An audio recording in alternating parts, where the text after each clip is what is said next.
نحمده ونصلي على رسوله الكريم أما بعد فأعوذ بالله من الشيطان الرجيم بسم الله الرحمن الرحيم تبارك الذي بيده الملك وهو على كل شيء قدير الذي خلق الموت والحياة ليبلوكم أيكم أحسن عملا وهو العزيز الغفور۔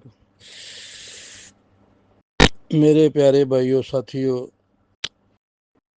اللہ رب العزت نے سورہ ملک میں جو ارشاد فرمایا ہے کہ بڑی بابرکت ہے وہ ذات جس نے موت اور زندگی کو پیدا کیا، دیکھنا یہ چاہتا ہے تم میں اچھے کام کون کرتا ہے۔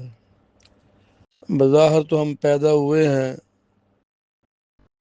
اور موت آئے گی، لیکن اللہ تعالیٰ نے موت کا ذکر پہلے فرمایا ہے اور زندگی کا ذکر بعد میں فرمایا ہے۔ تو پتہ یہ چلا کہ یہ چند روزہ زندگی جو ہے، ہمیں وہ زندگی جو نہ ختم ہونے والی ہے اس کو بنانے کے لیے دنیا میں بھیجا ہے۔ ہم نے عالم ارواح سے سفر کیا تو ماں کے پیٹ میں آ گئے،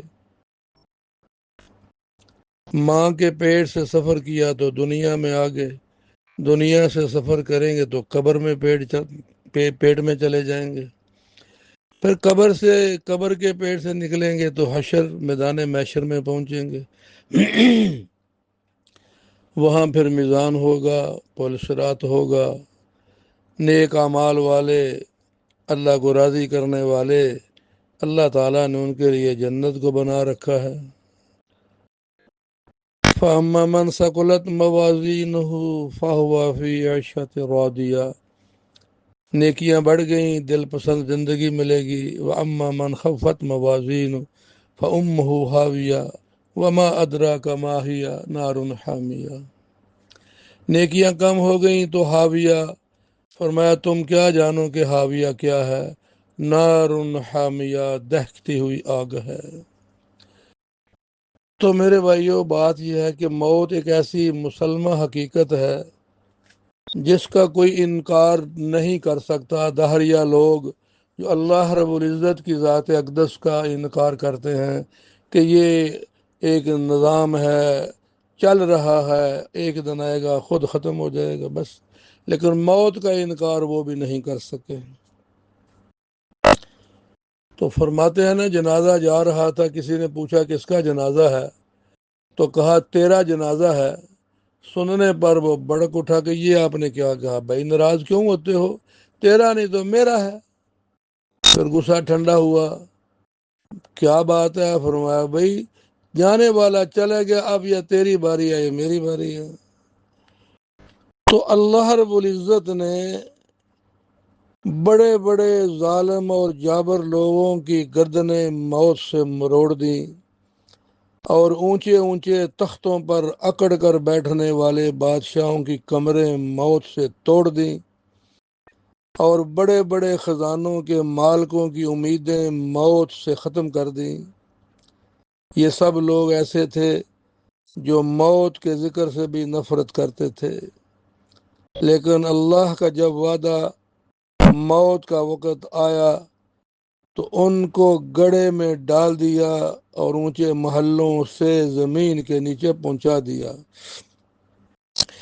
دلا غافل نہ ہو، یکدم یہ دنیا چھوڑ جانا ہے، باغیچے چھوڑ کر خالی زمیں اندر سمانا ہے، تیرا نازک بدن بائی جو لیٹے سیج پھولوں پر، ہوئے گا ایک دن مردہ یہی کرموں نے کھانا ہے۔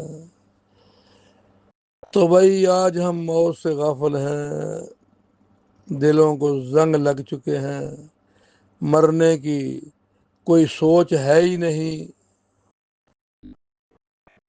تو اذا جاء اجلها لا یستاخرون ساعة ولا یستقدمون، جب وقت آ جائے گا ایک منٹ سیکنڈ کی بھی آگے پیچھے نہیں ہوگا، وقت پر ٹک ختم۔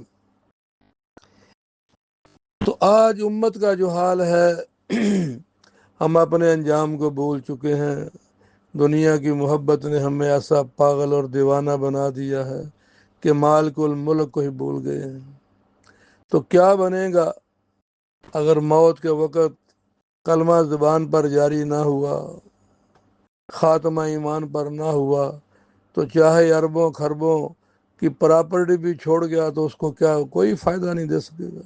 اللہ تعالیٰ قرآن پاک میں فرماتے ہیں کہ جس کے بارے جہنم کا فیصلہ ہو جائے گا، وہ اگر کہے کہ اللہ زمین سے لے کے آسمان تک، مشرق سے مغرب، شمال سے جنوب، یہ سارے کا سارا سونے چاندی سے بھرا ہوا اگر دے دے، فَلَن تُقْبَلَ عَنْهُ وَمَا لَهُم مِّن نَاصِرِينَ، قبول نہیں ہوگا۔ حالانکہ یہ ایک مثال دی ہے کہ اگر اتنا بھی دے دے تو جان نہیں چھوٹے گی جس کے بارے جہنم کا فیصلہ ہو گیا۔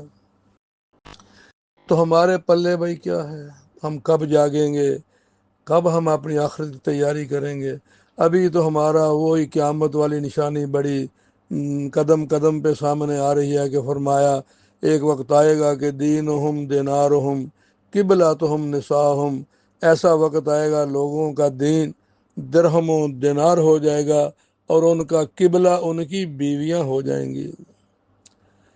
تو اللہ رب العزت ہمیں معاف فرمائے، اپنے محبوب کی پوری امت کو معاف فرمائے، اللہ اپنی ساری مخلوق کو، انسانوں کو، جنوں کو معاف فرمائے، تمام کو اللہ تعالیٰ وہ اعمال کرنے کی توفیق عطا فرمائے جس سے اللہ راضی ہو جائے اور سب کا خاتمہ ایمان پر فرما ہو جائے، اور اللہ تعالیٰ ہمارا بھی خاتمہ ایمان پر فرمائے۔